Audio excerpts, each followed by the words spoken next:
अनलाइनमा यो मुख छाड्नेहरूलाई चाहिँ के कस्तो कारबाही सरकारले गर्छ? अनलाइनमा थुप्रै मुख छाड्छन् हैन। माननीय मन्त्रीज्यूलाई मेरो सल्लाह छ। मैले अस्ति नै भनेको थिएँ, यो अपराधको लागि चाहिँ नै यो नैतिक र सामाजिक शिक्षा नदिकन चाहिँ नियन्त्रण हुँदैन भन्ने मेरो बुझाइ छ र यो सम्बन्धी केही कार्यक्रमहरू गृह मन्त्रालयबाट सञ्चालन गर्नुहोला।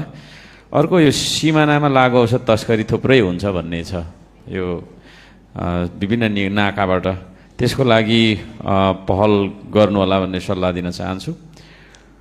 अर्को, यो प्रहरी कार्यालयतिर, विशेष गरी ट्राफिक प्रहरी कार्यालयतिर चाहिँ निजी सवारीहरू पक्रेर राखेको वर्ष भएको हुन्छ, वर्षौँदेखि कुहिएर बसिरहेको हुन्छ। त्यो कहिलेसम्म राख्ने हो, के हो त्यो?